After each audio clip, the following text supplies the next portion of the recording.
Bonnard is mysterious.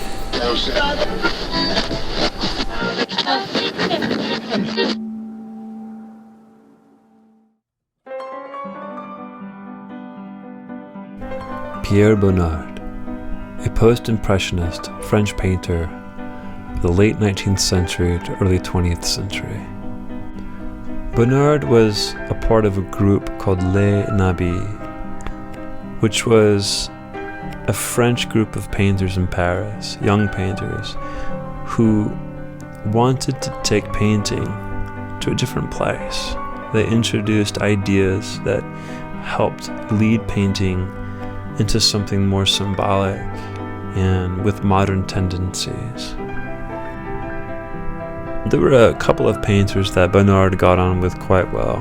One of them was Edouard Vuillard, who also was a French post-impressionist painter at the same time as Bonnard.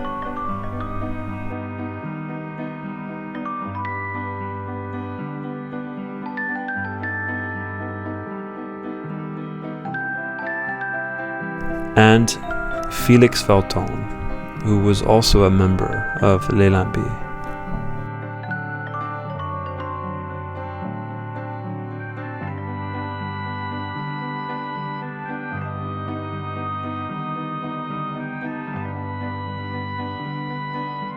Chime was a French painter that Bonnard admired a great deal. He liked the way that Soutine could dislocate the parts of his paintings in dramatic and sometimes, oftentimes violent ways.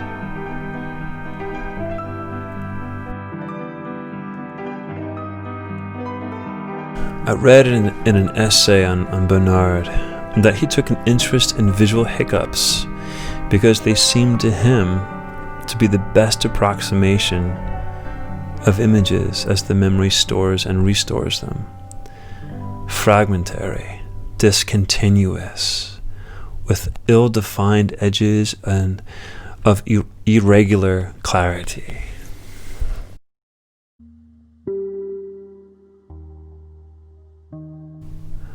Bonnard commented that he wants to show what one sees when one enters a room all of a sudden.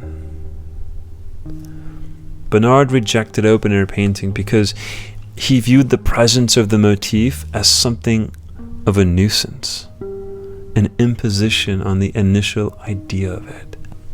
Bonnard felt that there was a risk of getting caught up in the effects of direct, immediate vision and of losing the initial idea of the painting along the way.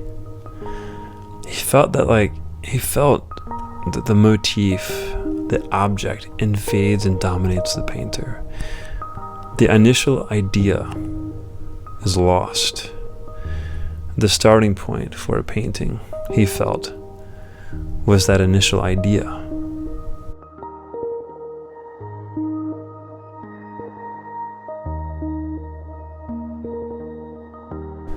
Picasso's critique of Bonnard is that Bonnard, when he is set before the motif, he does not know how to choose.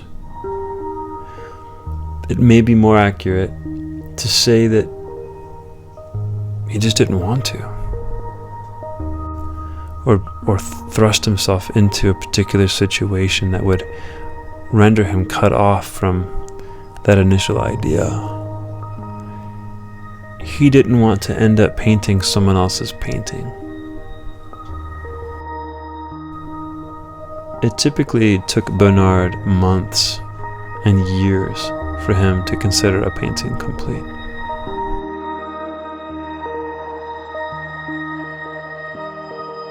Now let's get to the open window. So let's start with the way that Bonnard composes the image.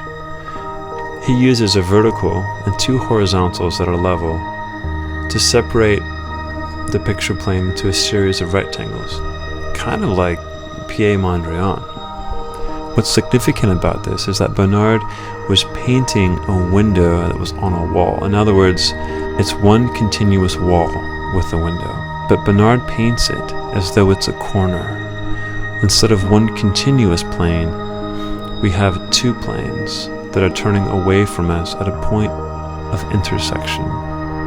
And what this does is it gives us a sensation of space that is receding away from us and moving toward us at the same time.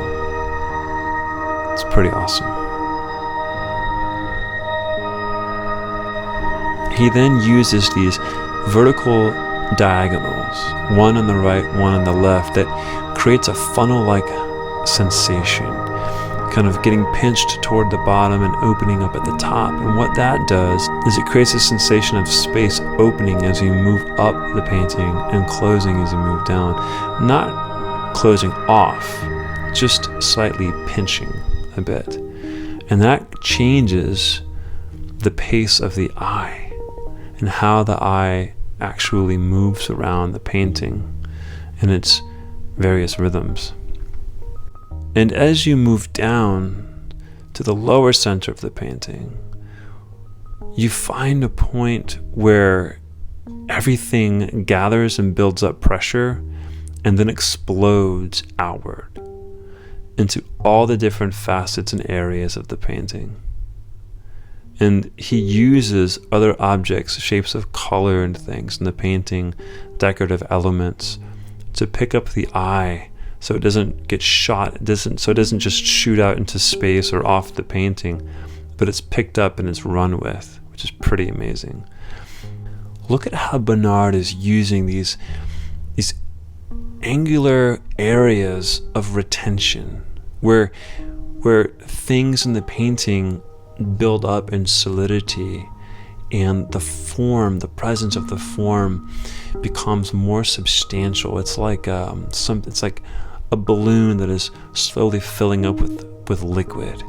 Things begin to swell, or like a pocket of pressure that begins to advance within a space and overwhelm it.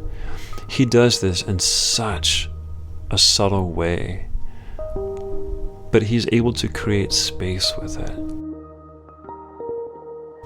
Look at how Bonnard uses the foliage in the tree line to create a sense of depth, moving back to forward towards the corner of the window and into the space of the room. As soon as that happens, we're met with the corner of that chair, which completely slows us down. Doesn't stop us, but it slows us down enough for us to sort of remain in that area before we're carried up back into the blind or as we're shot off in some other part of the painting. I chose moving up and towards the blind because I want to signify this. This is important, I feel. In this painting, Bonnard uses a whole series of interchanges of open and closed spatial areas. Like, for example, in the window, as the trees move you from outside into the space of the room, Bonnard opens that space up, so there's no division there. It's like you're able to move through it just as air would, just as a breeze. It's really quite exquisite. But as you're carried up from inside the room to moving outside to the blind, for example, that transition is a closed transition. So the barrier is felt. You have to move over the barrier. You're aware that you're moving from inside a space to outside a space. Whereas below, the exchange of those two different spatial locations are almost synonymous. There's also a beautiful movement from below that moves you from kind of where the cat is, kind of where that vase is, along the bottom to where the vase is, up through that chair. And that corner there is another thrust that moves you back into that space in the window. This is happening all over the painting. I just kind of highlighted one moment of it. Bonnard is one of my favorite painters. I'm constantly surprised by him, enamored by him, seduced by him, his work. I look at the same painting again and again and again and still find new things all the time. It's like his work is a constant revelation. I love it. Spend time with his work. See what you can find. Spend time with this painting. You know, see if my findings coincide with what you find. I hope you enjoyed today's video. Be sure to like and subscribe. I'll see you next time.